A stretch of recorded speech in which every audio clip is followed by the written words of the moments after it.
सत साहिब सतगुरुदेव की जय। बंदी छोड़ कबीर साहिब जी की जय। बंदी छोड़ गरीबदास जी महाराज जी की जय। स्वामी राम देवानंद जी गुरु महाराज जी की जय हो।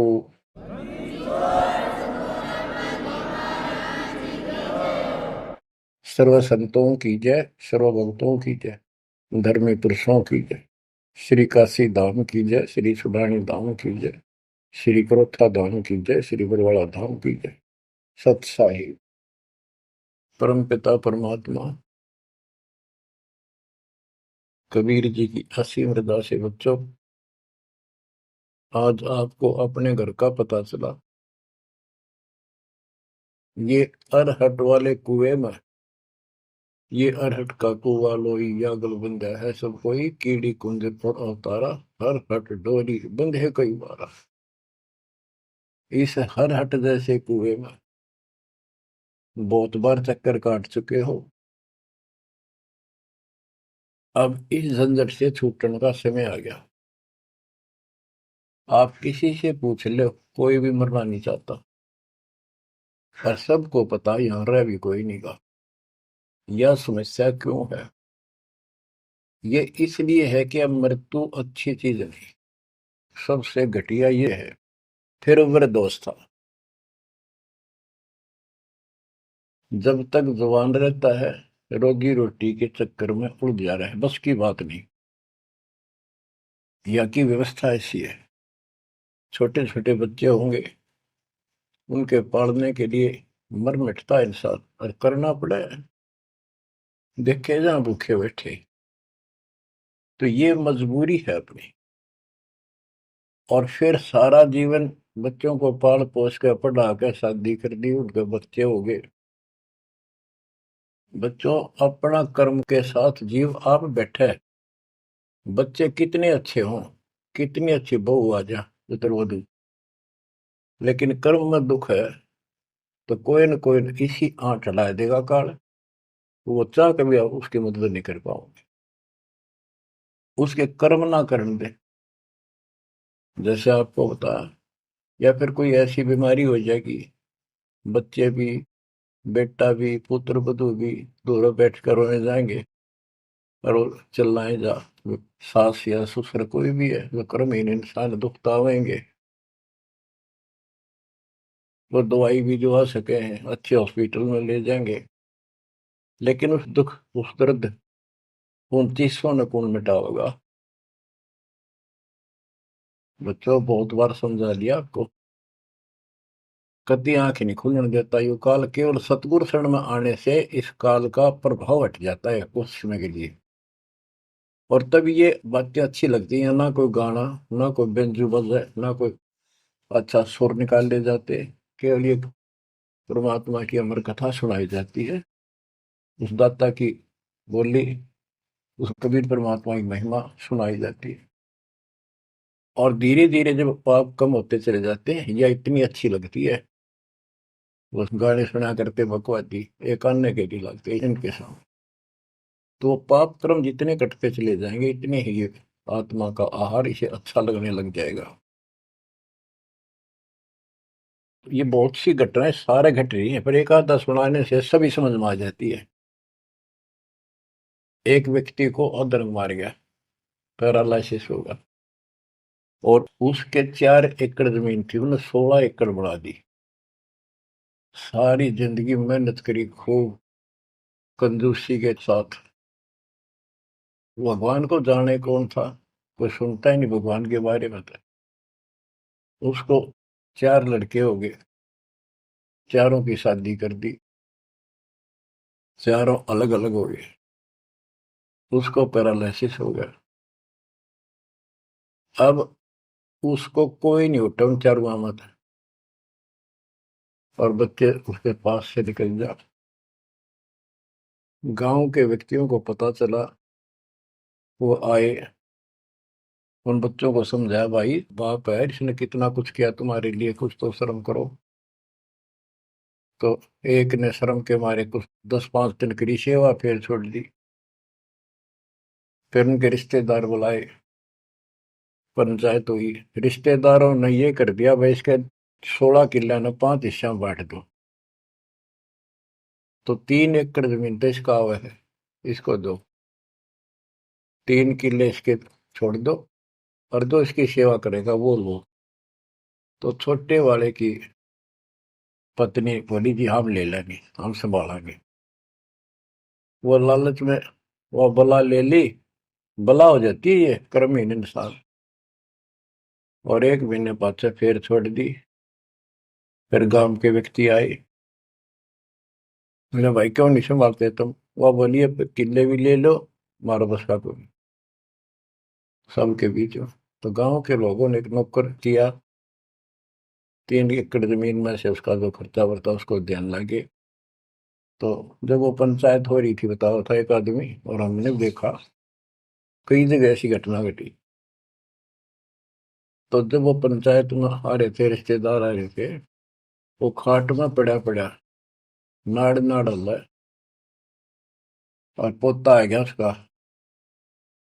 उस पोते ने इतनी दूर खड़ा था वो, 5-7 फुट, नो करा नाड़ का नहीं।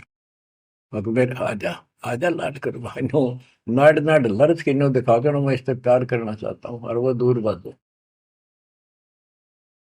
तो वहां बैठे उपस्थित व्यक्ति बोले, इन बेटा ने तक कर दी इतनी छोटी मालस, इन पोते ही कसर रह रही है, ये करेंगे। तो यहाँ अध्यात्म ज्ञान आता है। जो काम करण का था कर्महीन ने वो तो करया कोई नहीं, जिसका दुख भी टला हो, बेटा बेटी पुत्र वो दूर सब न अच्छा लगा हो।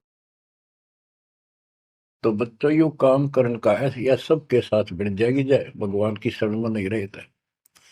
3 बातों को देखकर दास को और अधिक दृढ़ता लगी और भगवान के प्रति तड़पने लग गया। ये सचमुच तो पहले देखा है सब बता, और भी सामान्य बातें देखी ना, बीमार हो तो भी माता पिता बैठे बैठे देखे जा, और वस्तु के लिए पुकारे जा, कोई सुनने तैयार नहीं था। कबीर साहब कहते बूढ़ा होकर पड़े खाट में, सुने बचन खारे, कड़वी बात सुना करेगा। और कुत्ते था उनका भी सुख को नहीं, ये छाती फूकड़ आ रही। पुत्र वधु कह के गई बूढ़ा बुढ़िया ने के ध्यान रखियो को कुत्ता बिल्ली ना बढ़ जाए अंदर। अब वो ध्यान रखे तुम्हें दिखे कुछ ना दिखे, और दोस्त आंख लागी, कुत्ता बढ़कर उसकी लस्सी दूसी गिरा गया। वो पानी लेकर आई तो उन्होंने कहा तारा इतना भी सुख कौन, तो कुत्ते ने रोक दो, छाती फूक दी तुमने मेरी। तो परमात्मा कहे जे फिर ये एक वचन सुनोगे तुम, ये कथा सुनने को मिलेगी अमर कथा तुम्हारे को। जो काम करने का वो कर लो, भक्ति करो, और फिर देख घर में भी सुख, शरीर में भी सुख, और सारे बच्चे भी भक्ति मार्ग पर लग जाएंगे।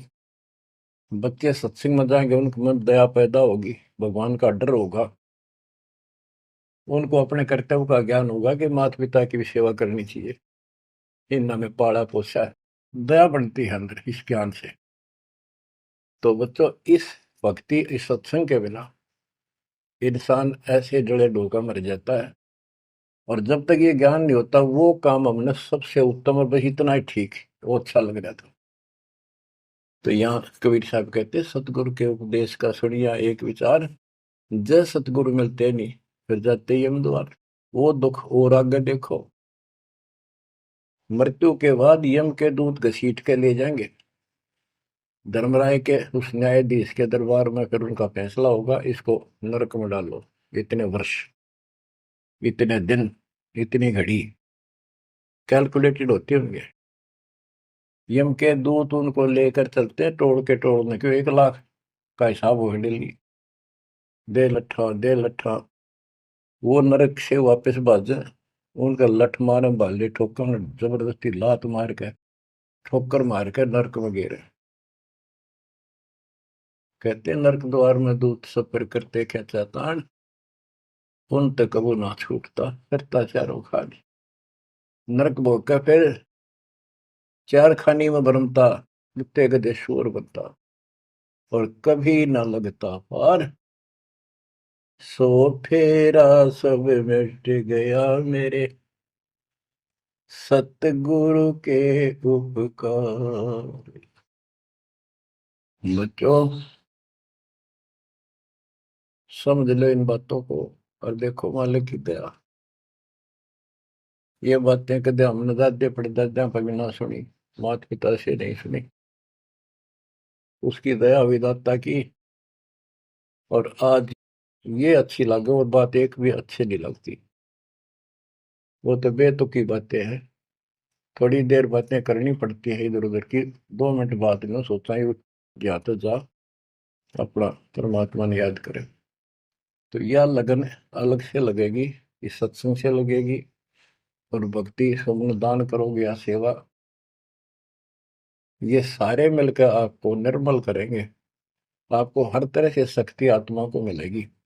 भोजन खाते हैं तो उसमें सभी प्रोटीन सब प्रकार के खाने होते हैं, तभी स्वस्थ शरीर रहता है। इस प्रकार हमने सेवा भी जिसी बने, सुमन भी, दान भी, ये करना पड़ेगा। और मर्यादा का निर्वाह, परहेज भी रखने पड़ेंगे, तभी आत्मा स्वस्थ होगी, मोक्ष प्राप्ति योग्य होगी। बच्चों, धन है आपके माता पिता जिनसे जन्म हुआ। आपकी किस्मत को अगर व्याख्यान करने लगो, आपकी किस्मत का वर्णन करो, कोई शब्द नहीं दास के पास। इतनी अच्छी किस्मत लेकर जन्मे हो तुम। आपका मनुष्य जीवन इस समय, मनुष्य जीवन के बाद फिर आपको शरण मिल गई। गजब अजब बात तो यह है कि आपको शरण मिल गई। आप देखो, नाम लेने तो पहले आप किस स्थिति में थे, क्या करा करते, सारा दिन कोहरे डले डोला करते। और मजदूर, काल के मजदूर थे, बस पेट के मजदूर, माचे माचे अंडा थे। कोई भी अच्छा काम चाह कर भी नहीं कर पावा थे। आत्मा भी अच्छी थी, तो आपके नर्म भी थे, दया थी, भाव था, सारा था, भगवान की चाह भी थी। पर ऊपरली सी थी, काम चलाऊ सा था। और नाम लेने से पहले जब आपने स्टार्ट किया इस मार्ग को, देख मन कितनी बगावत करे था। ये कैसे हो सकता है, ऐसे कैसे हो सकता है, हमने तो ये पूजा की, हमने ये देखा, ये सुना। तो काल ने परमात्मा से पहले कहा था कि तुम्हारा जो हंस जाओगा ज्ञान बताने के लिए, उससे पहले कहते देवी देव धाम तो दुआओ, तीर्थ व्रत और ये झूठे जब तब मन लाओ। इस तरह की सारी शास्त्र में साधना से इनको इतना मूर्ख बना दूंगा कि कोई भी उसके ज्ञान को सुनेगा नहीं। जाओ योग जीत संसारा, जीव न माने कहा तुम्हारा, जीव तुम्हारा कहा न माने, हमारी ओर हो बात बखाने। हमारी ओर होकर बात विवाद करेंगे तुम्हारे साथ। बच्चों, इन बातों को याद रखो। इस जीवन की सफलता है कि इसमें परमात्मा प्राप्ति हो। आप इसके निकट आ चुके हो। आपने जो भक्ति स्टार्ट करी, आपकी यही दशा थी। कति मन मान कर राजी नहीं था। और उस दाता देखो अपने बच्चों को कैसे कैसे कैसे कोई न कोई भेज के अपना बान भाई रह रह कर कथा सुनाई। कभी अच्छी लगी, कभी ना लगी, धीरे धीरे पाप करते गए, सुनते चले गए। कहते सो सब सिदर मैं करूं अपने जन के काज, हरने से पूजो मार दो नरसिंह दर के साज। इब्राहिम सुल्तान के साथ कितने खाड़े कर दिए, कितना पीछे पड़ गया जाता अपने बच्चे को नरक से निकालने के लिए। यही दशा अपनी थी। उस दाता ने कोई न कोई कारण बना के अपने को राह दिखाया है। हरी बच्चों, समझो इस मार्ग को। क्योंकि ये कथा जो सारी सुनाई जाती है, ये आत्मा को सहारा देती है। ये आत्मा बहुत सतर्क हो जाती है, इन पर सब पर विचार करती है, तब इस मन को साइड कर देती है कि बस बहुत हो लिया। आप देखो क्या हाल है, कल न पशु बन जाओगे, और पहले पेरा ने कितनी बार बन लिए। तो परमात्मा आपको बहुत लंबे समय से तैयार करते करते करते करते आ रहे, और आप भी लगे रहे। जैसे भी जितना दाव लगा जिस जन्म में आप करके, फिर काल का प्रभाव ज्यादा था, नहीं पार बसाई छूट गया तुम्हारे। जो गुरुद्रोही हो जाते हैं ना, वो सदा के लिए खत्म हो जाते हैं। वो तो अरबों खरबों वर्षों तक धक्के खाओगे। आप विमुख होते रहे, जैसे राबिया विमुख हुई। स्टार्ट वहां से नहीं था उसका, बहुत पीछे से था, लेकिन भक्ति की चाह बनी रही, दाता फिर मिलते रही। परमात्मा कबीर साहब कहते हैं, मेल अठेले जाइयो, तीर्थ धाम पर भटकियो, मेले बड़ा मिलाप, पत्थर पानी पूजते कोई साधु संत मिल जाओ। जब तक भगवान नहीं मिला तब तक ये आस्था भी बनी रहनी चाहिए। इसलिए परमात्मा कुछ लोगों को दूंगा, संस्कार तो निकाह होता है, कोई मत्था टेक के किधर जाके, और कुदरती वो संस्कार आ जाता, उसकी आस्था बनी रहती है वहां पर, तो भगवान में चाह बनी रही। कई नरसिंह बन कई इसने आना पड़ा, निकाल ने तो मस्टरवा दिया था, प्रहलाद भगत की आस्था खत्म हो जाती, दाता रक्षा नहीं करते, सारे समाज में आस्था खत्म हो जाती मनुष्य जीवन में, कि भगवान है ही नहीं करे। अरीसा दिखा दिया भगवान, आज तक याद है भगवान है, इसलिए हमारी चाह बनी रही परमात्मा के प्रति। तो बच्चों, परमात्मा की असीम रजा आपके ऊपर। परमात्मा 600 साल पहले हमें राह दिखाने लगे थे, और उसी समय से आज तक बीच में अपने संत गरीबदास जी को बीच में मिले, इस भक्ति को फिर से जीवित कर गए, इस अध्यात्म ज्ञान को फिर से कभी खम्भ रोप गए, इनके माध्यम ये यथार्थ ज्ञान देख। और 300 साल से अमर ग्रंथ ज्ञान पढ़ा करते थे गरीबदासी, गरीबदास के 12वें पंथ वाले। मेरे गुरुदेव के अतिरिक्त किसी के पल्ला नहीं पड़ा, उन्होंने दास को दिया ये खजाना, उसके बाद गहनता से इसका अध्ययन किया, आशीर्वाद उनका रहा। आज ये खजाना खोल दिया, गुरुदेव का आशीर्वाद, कबीर साहब का वचन, 5505 कलयुग बीत चुका, तो ये खेल तो होना ही था।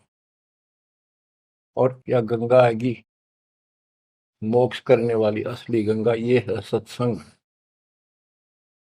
इसमें जो स्नान करेंगे, सत्संग सुनेंगे, मोक्ष तो इन आत्माओं का होगा।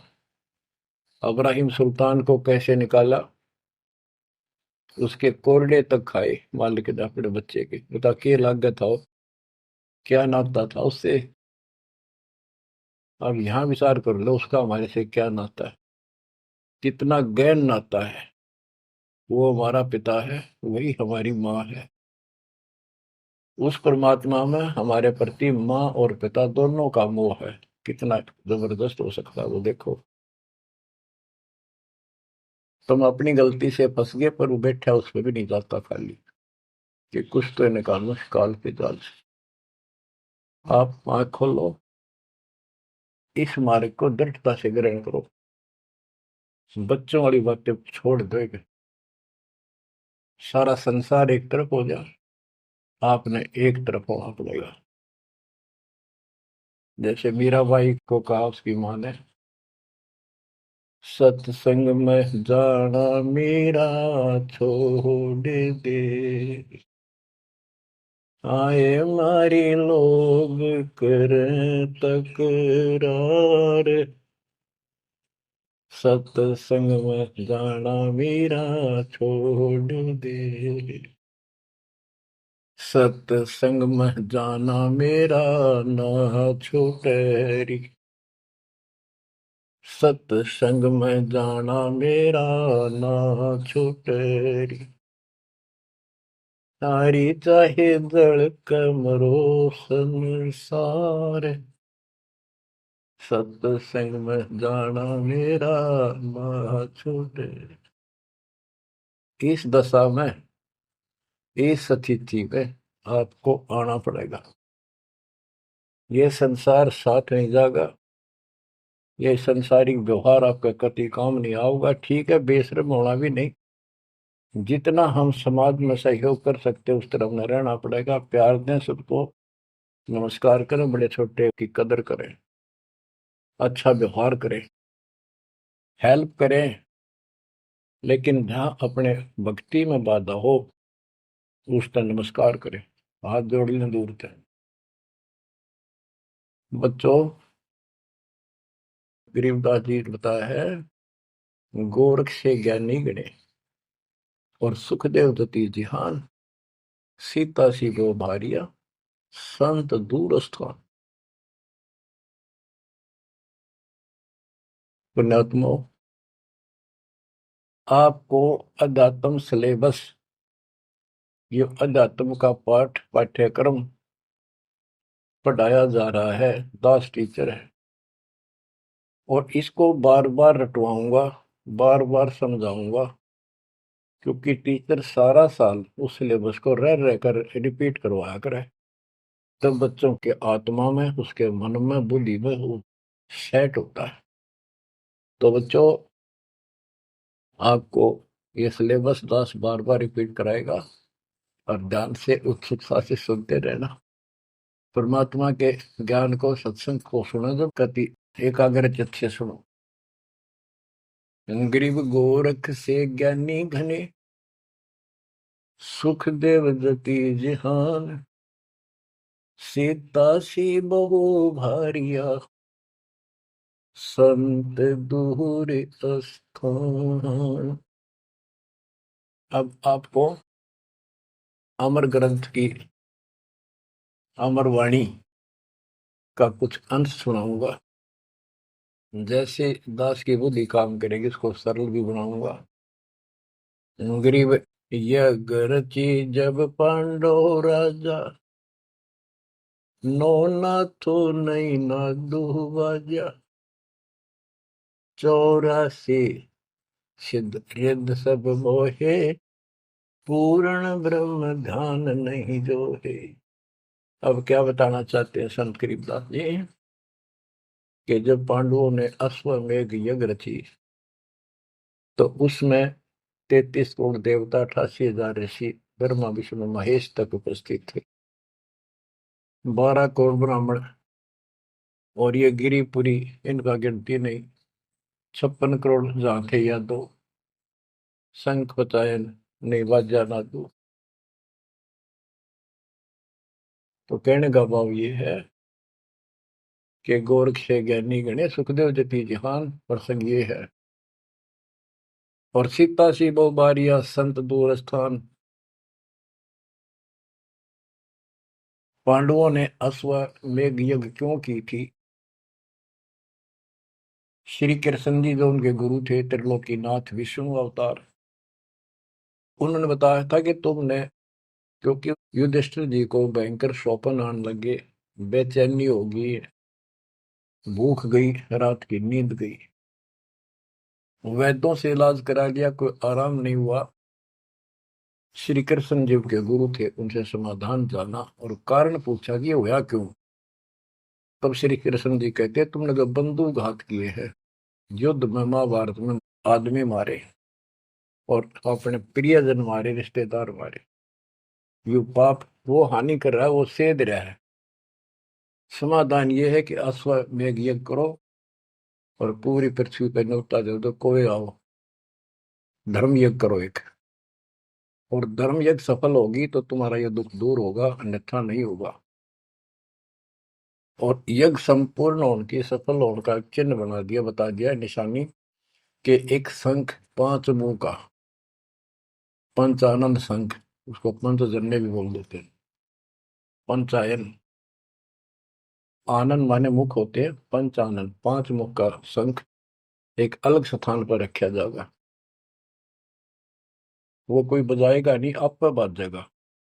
वो बाजेगा तब जब कोई पूर्ण संत, अच्छी करने वाला उसमें भोजन खा लेगा।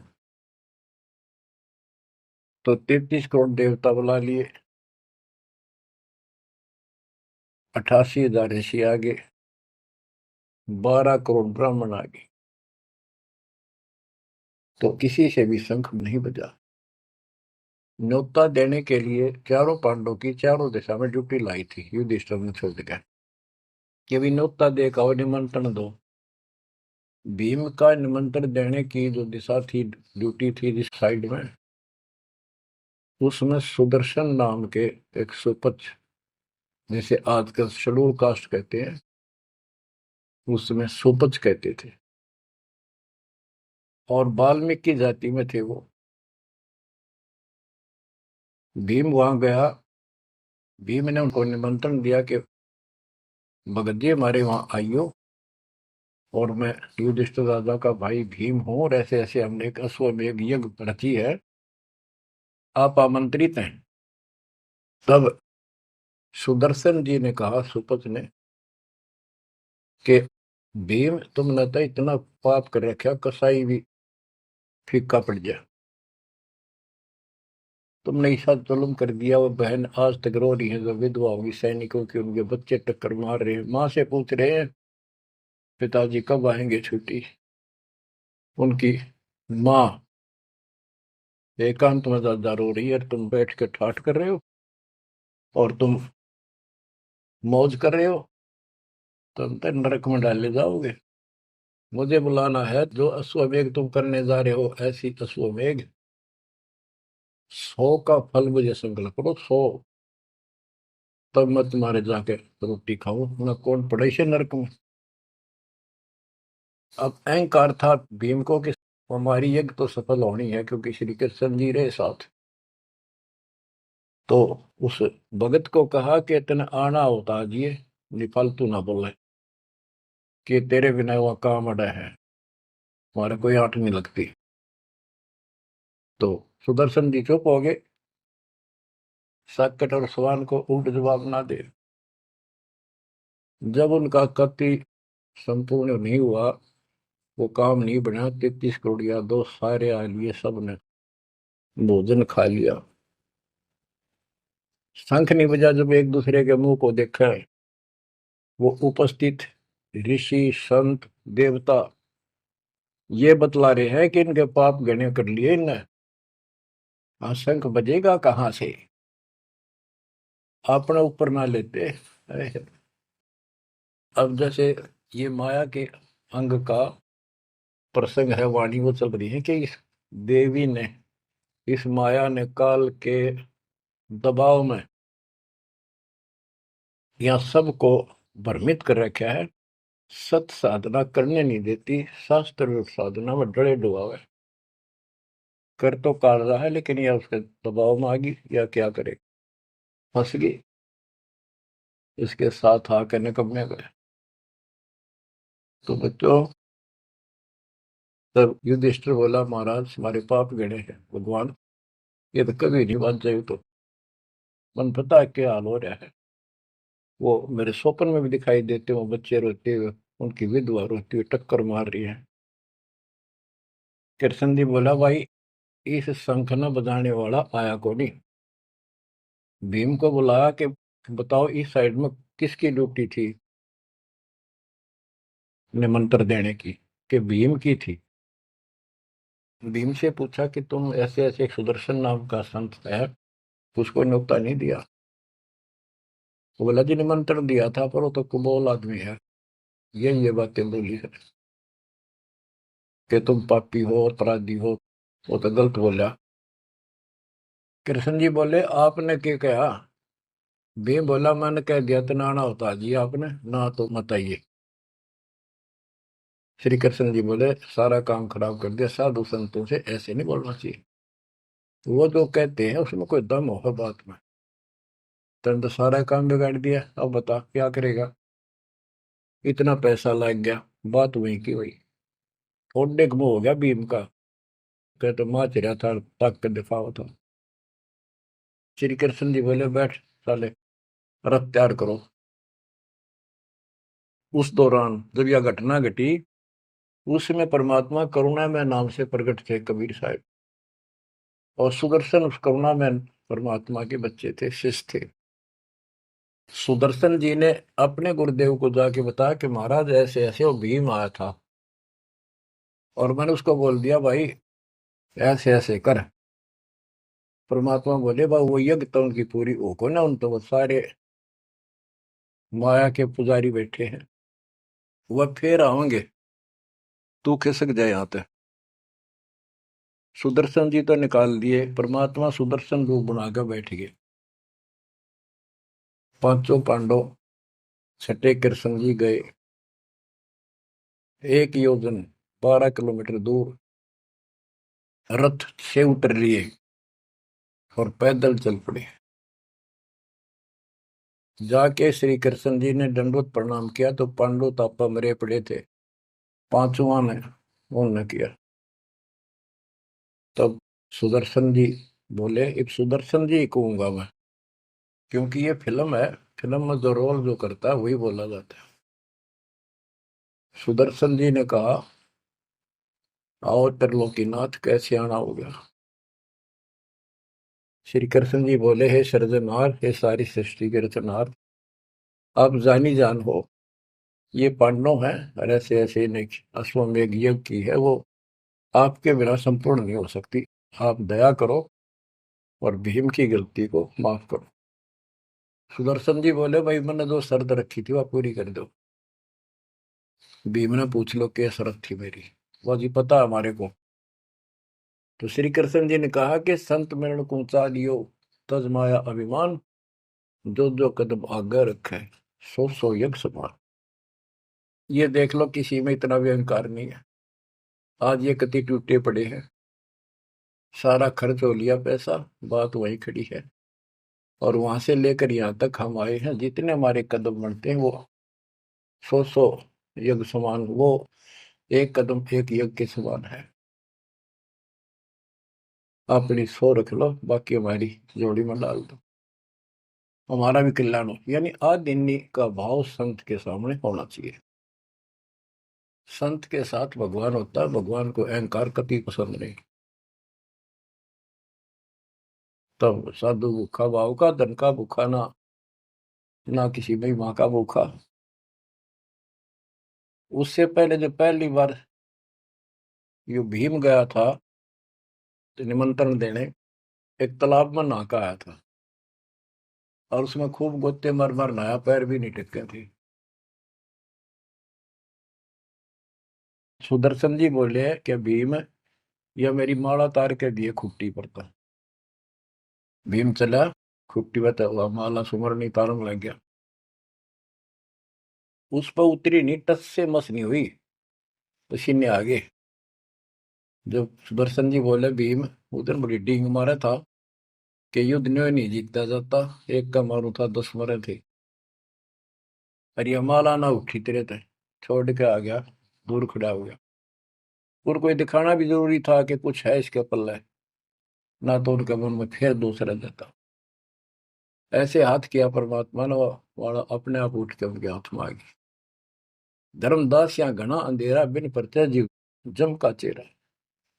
अगर थोड़ा बहुत ना दिखाऊं अपनी शक्ति तो काल का बंधेरे मेरी तरफ आवे को नहीं। उस दिन तो बड़ी बात बोल रहा था भीम, और सुन ले, तेरे जैसे पहलवान बहुत होगा जाएंगे। जिसमें तू उस दिन स्नान करके आया था ना, वह खोपड़ी थी उस कुंभकर्ण की। खोपड़ी, ये सिर का ऊपर ऊपर का कटोरा, जिसमें तेरे पाँव भी ना टेके, ऐसे ऐसे होकर जानिए बकवादी। भक्ति बिना बात नहीं बने बच्चों। तो जब परमात्मा यानी सुदर्शन जी रथ में बैठकर उनके साथ वहां पहुंचे, द्रौपदी ने देखा कि कौन सा है संत, पता चला यू एक केला यू है होगा। तो तभी उसके मत्था ठन गया कि इससे क्या होता, ये इतने ऋषि में ऋषि बैठे तो पशु फलाना। फिर श्री कृष्ण जी ने कहा, द्रौपदी बढ़िया भोजन तैयार कर, संत खाना खाओगा तारा काम बनेगा।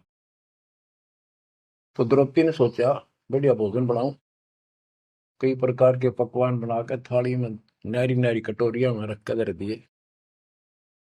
पर सुदर्शन जी जो है वह 5 ग्रास खाते थे। वो अपने मनमुखी होते, पर पुहाल रोल उसी का करना था परमात्मा। ये कुछ भी करते रहो, भक्ति ठीक करो बस। तो उन सब में से थोड़ा थोड़ा मिला के इकट्ठा कर लिया, खिचड़ी ही बना ली, कति रला दिए कि सारे पकवान वहां मिल जाए और सबका भोग लग गया। द्रौपदी मन में सोच रही थी, मैंने 1 घंटे तक आंख पड़वाई दूं मैं, और इतने बड़ी आइटम बढ़ाए। अक्षंत खाओगा और उंगली चाटेगा, और सरा होगा किसने बनाई है सब्जी रोटी। और इसने कुछ करना आता ना, और ना शूद्र का शूद्र, ये कहाँ के शंख बजाएगा ये। अब परमात्मा ने यानी सुदर्शन जी ने 5 ग्रास खाए, 5 बार शंख बोला। वो युधिष्ठिर जी बड़े खुश हुए, कृष्ण जी से कह रहे आपने बड़ी दया करी, बड़े महापुरुष खोज के लाए, हमारा तो काम बन गया। कृष्ण जी बोले नहीं बना, ये तो शंख कंटिन्यू बजना चाहिए था, अखंड, और काफी देर तक स्वर्ग तक सारी पृथ्वी पे इसकी आवाज जाएगी, धीमी धीमी मीठी मीठी प्यारी प्यारी, तब सफल होगी। युधिष्ठिर बोले हे भगवान, अब कौन रह गया, किसको लाओगे। बोला भाई इस वाल्मीकि के बाल सब ना ही 3 लोग, ये के वाल्मीकि दिखे तुमने, इसके एक बाल के समान भी 3 लोग नहीं है, इतनी ताकत है इसमें, इतनी भक्ति की शक्ति है। अपने घर में कमी है वह खोजते। द्रौपदी बुलाई, द्रौपदी से कहा कि बहन साची बता, तेरे कोई दोष आया इस महापुरुष के प्रति। तो उसने सारी बता दी जी, ऐसे ऐसे मेरे मन में दोष आया। द्रौपदी शुक्र मना, तेरे घर पर टूक तोड़ ली, स्नान का खाना खा लिया, अपने घर सब 2 रोटी खा कर सोते हैं, कोई भूखा नहीं सोता, भगवान सब न दी है। इस तरह का अहंकार करने से काम नहीं बनते। इसके चरण धोकर पियोगी ना, जब तेरे अंतःकरण का पाप भी दूर होगा और कुछ राहत भी तब मिलेगी। अमृता क्या नहीं करता। द्रौपदी लाई बढ़िया सी थाली परात उठाकर चांदी की, और उसमें लोटा लेकर संत के चरण धोए, गाल के कटोरे में पीण लगी। कृष्ण जी बोले बहना दा मुझे भी देना, ईशे महापुरुष का चरणामृत कद कद मिल रहा है। तो आधा द्रौपदी ने पिया, आधा श्री कृष्ण जी ने। और फिर वो देखो अखंड बाजा, वो ऐसे ढंग से बजाए तो धीरे धीरे धीरे धीरे सुर बढ़ता चलेगा, स्वर्ग तक पूरी पृथ्वी पर आवाज गई, कण कण में सुनाई दिया। और जो पेड़ थे पौधे पूरे के पूरे बसंत की तरह फूल आ गए और खिल गए, इतना सुंदर मौसम होगा सुहावना। और आज आपके लिए तक परमात्मा ने खजाना खोल दिया।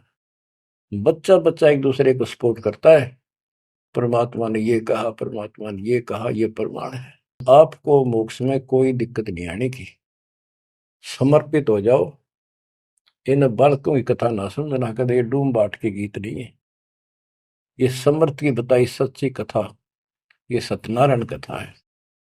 परमात्मा आपको मोक्ष दे, सदा सुखी रखे। सत्संग।